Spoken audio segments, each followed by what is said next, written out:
Hi, I'm Dee Fairbanks Simpson from D8am.com. In this three-part series, I'll be teaching you about iNaturalist. In this third and final part, we'll talk about the differences between iNaturalist on the Android and on the iPhone, the power of the web version of iNaturalist, and some general iNaturalist tips. First, iNaturalist is very similar on both iOS and Android, but there are a few minor differences. On the main screen, you'll notice a slightly different layout, but all of the options work the same as on iOS, as described in video 2. When you click on the main menu, you'll see two menu options that are unique to Android phones. The first is Guides. Guides are interactive online pictorial guides to assist in species identification. They can also be printed in various forms and enabled as offline guides available on mobile devices even when out of range of internet connection. Guides have a front page with images of each species and taxon pages describing each species. The second is Missions.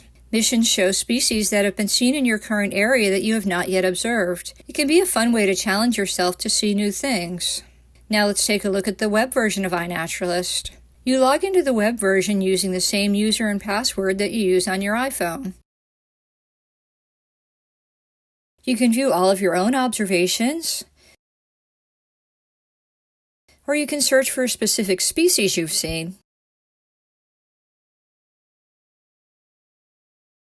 Or you can explore the entire database on the Explore tab.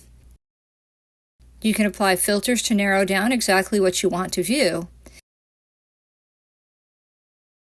So here I'm looking at all the woodpeckers found in Fellsmere in January of this year. A project is a way to collate and group a set of observations. Each project has its own page as well as a journal that can be used to communicate with project members. Many times, the organizer of a BioBlitz will create a project that is used to collect data from all participants. Once you join the project, any observations that you make that fit the project's criteria, such as date and location, will be automatically included in the project. If you have a competitive side, you can also view where you stand in observations. For example, I'm number 5 on the number of spider species observed in Florida. Another important piece of iNaturalist is giving back to the community. Say that you have a topic that you know for sure you can make correct identifications for. In my case, I'll search for birds in Florida that have not yet been reviewed, and I'll agree with the identification of those that I know are correct.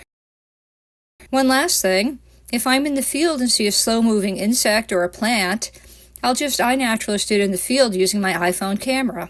But for birds or other critters that are far away, I use my real camera with zoom.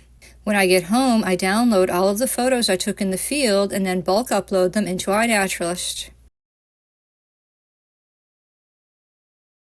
Assuming that I took the photos at the same time and in the same location, I can select all of the photos and update that data for those photos. Note that in this case, these were just a few random photos I had laying around for this demonstration, so I'll delete them instead of saving them. There's so much more you can do on the website. Take time to explore it for yourself. And finally, here are a few general iNaturalist tips. Photograph from different angles or parts of your subject, for example, stem, bark, and leaves of a plant or a tree, especially in cases where the plant is not in bloom. Utilize other resources to validate identifications, especially if you're writing a research paper or otherwise professional endeavor.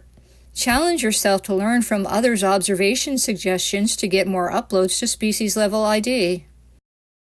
Never try to determine the toxicity or edibility of a plant or mushroom based on a photograph. You must use proper ID techniques such as a spore print in mushrooms to get safe, correct ID.